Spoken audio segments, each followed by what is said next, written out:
All right, so I got something in the mail the other day, and that was not very pleasant. It was not a pleasant experience.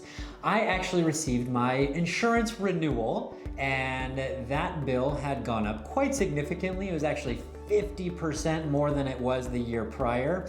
And so my next call was to my insurance agent and good friend, and that is Kevin Koelemeyer, who is here with me. He's an owner at Regency Insurance.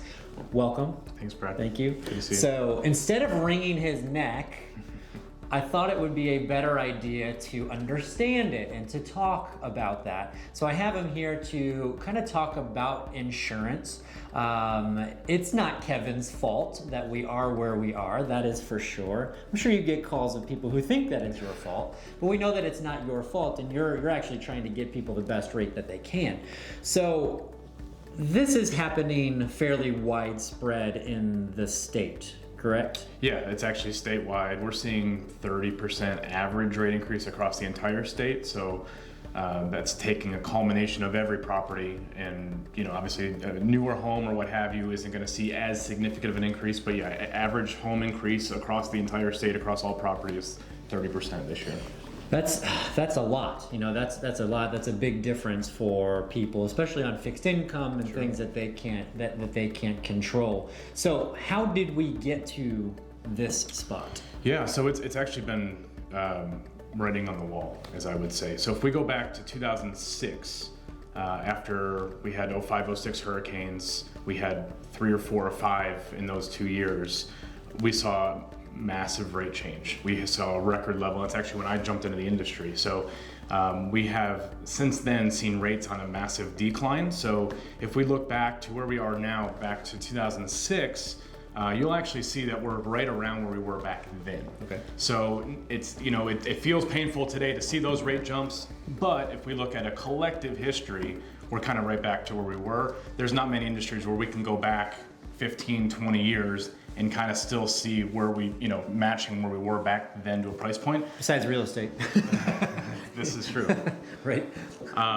But that doesn't make it feel any better when you do get that envelope in the mail. So a number of things have happened. It's kind of been a perfect storm. We're seeing record level assignment of benefit events. Assignment of benefit is basically when a contractor comes in, takes the policy rights from the insured's policy, and then takes over the billing, or not the billing, but the claim of that policy, and then bills directly the insurance company without the insured's kind of being aware of what is actually transpiring. They consent one time to Correct. say you can do it, and then... Yep, so then that contractor basically has free reign to charge whatever they want. So we're seeing record level assignment of benefits. We're seeing record level litigation. Florida is the #1 litigious state in the country in relation to insurance litigation. Roof claims, Yes. Yeah. Yeah. And then you have the even bigger topic is water events. So not a flood, not rising water, but internal pipe damage or pipe break. Those claims actually lead the ticker.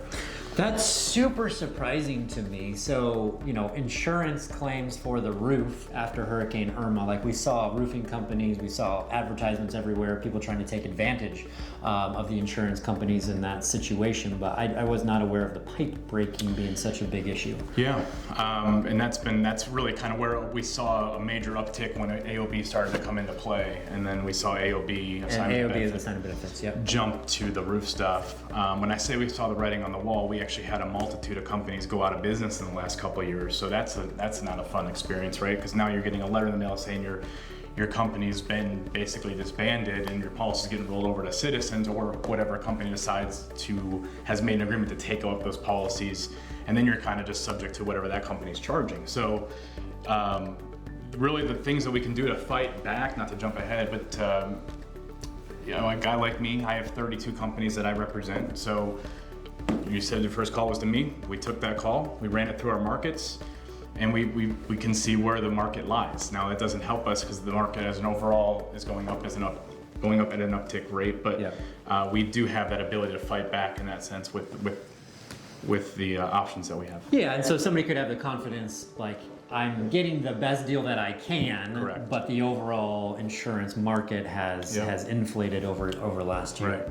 Right. So is this just the way that it's going to be? Should everybody watching, like, should they expect that their homeowners insurance for the forever is going to be at this or higher type of a rate? Yeah, I wouldn't say forever, but I do definitely see it in the next couple of years. There is some legislation out there.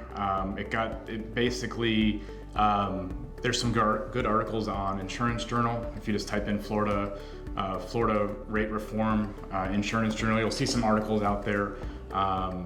If you reach out to Brad, he has some of the information I've passed along to him. But there is some litigation out there. It stopped short. It didn't quite get to where we need it to be, but there has to be some serious reform on this assignment of benefit and then fee rate multiplier, where basically, not to get too insurance geeky on us here, but attorneys that are representing the contractors or the claimant have the ability to multiply their fees if they get over the initial settlement from the insurance company, which is really raising the average cost of claim to where it's not even profitable for insurance companies to be here. We're telling clients that they're lucky to see renewals right now. We have companies that are pulling out. If you were to buy a home, say you're buying a 70s, 80s home in Miami-Dade, Broward, or Palm Beach counties, you're looking at 3 or 4 times what we're paying over on this side of the state. Right.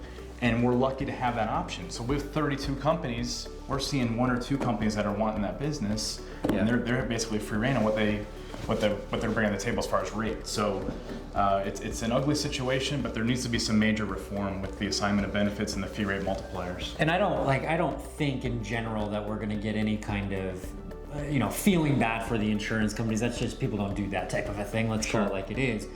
But I've thought about it a lot, and with the roof claims and then the attorneys, getting into the play and getting their fees out of everything, the insurance companies and the roof claims in particular were responsible for replacement costs. Correct. On a 25-year-old roof, so they would have to pay for a brand new roof. Correct. On one that is at its last leg, and I see where that's a problem. Because should that be prorated or whatever, and I think that's part of the legislation. It is, and they're trying to bring. So you have 3 years from the date of a hurricane event. You have 3 years from that date going forward to file a claim. They're trying to bring that down to 2 years. I don't know how much that'll really do, but I mean, to be candid, when you see contractors out there knocking on doors asking to go up for roofs, they're salespeople, and I'm not knocking that industry, but at the end of the day, there has to be some common sense on both sides of the aisle here, to where we can't expect rates to stay where they are, and then we were seeing record Irma claims come in multiple years after the event. I mean, it's just. Yeah, and I remember that was like all the way through September, whatever, the 17th or whatever that was, of 2020. So I'm one of the rare people who actually paid for their own roof. So I put mine on in April of 2017 before Irma. But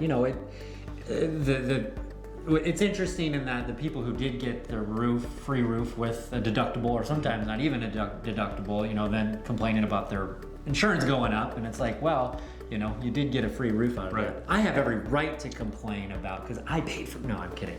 But it to me, this is a big real estate related item, because we've got to have insurance, and God forbid somebody self-insures and something happens and then that goes down. So to me, this is part of the big real estate picture, and we need to be paying attention to what laws are going into play to potentially help with the situation. Because the worst case scenario for Florida, from my perspective, is the insurance companies say the heck with it. Like, we're done. We don't want to do this anymore, and we can't control storms. Storms are going to happen. We had a lot of years where there wasn't anything significant, so hopefully that trend continues. But they've got to feel like it's a profitable and worthwhile business to be a part of, and if the state isn't favorable towards the companies, then people aren't going to want to play ball. So. And we hear that often. There haven't been any hurricanes. Why are rates going up? Well, it's kind of a fallacy in a sense, because insurance don't keep hundreds of millions of dollars on hand. They're buying insurance for themselves, just like you and I for our own homes. It's called reinsurance.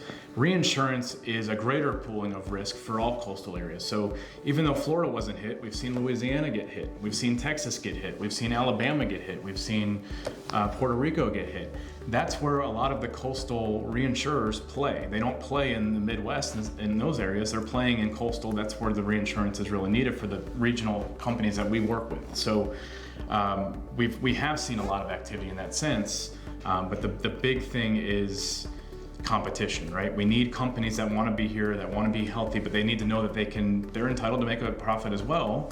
But when we're seeing record level claims come in, unfortunately, it's not even record level, it's record level litigation. It's payouts, right? Not the number of claims, but the payout on everything. But this is all very, very interesting. It's an interesting topic. So what, for now, if somebody has they get canceled because we know that a lot of cancellations are going out, right, or rate is not where they think it should be, you're saying shop it. That's the number one thing is make sure you shop it. But be careful with your shopping, and we see that all the time. We see clients that want to jump ship for $100 in savings, and that may not be the best move, because say you have a 16-year-old shingle roof, okay? Some companies are maxing out at 5-year shingles, believe it or not. I saw an email today. They're stopping at 5 years. What? That's crazy. For a 3-tab. No way. Traditionally, it's always been 15 on a 3 and 20 on an architectural. So say you have a 16-year-old 3-tab, okay? There's 2 companies that are out there gonna go up to 20 years on a 3-tab. Most are stopping at 15.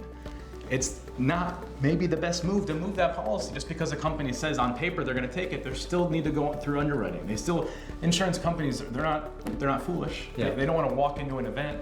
So we want to shop it, but we want to make sure that we're doing what's in your best interest long term. I'm telling you that it's a weird situation, because there's times now where I'm walking away more business than I'm placing just because it's not what's best for that client long term. So we need to be smart with it. But yes, we want to shop, but we also want to make sure that we're doing what's best long term. We don't want the short term to get in the way of the long term. Yeah, that makes a whole lot of sense. And there's different qualities of insurance companies, Sure, and all that, ratings and Absolutely. everything else. So that's an important part of it. Yep. Well, thank you. Really appreciate you coming in Good to see you as today. always. Yeah, and stop making the rates go up.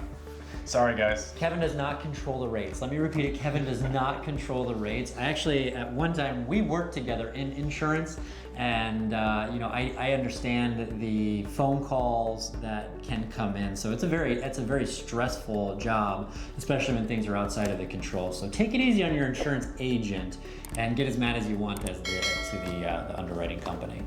Fair? All right. Thank you much. Have a great day, everybody. Take care.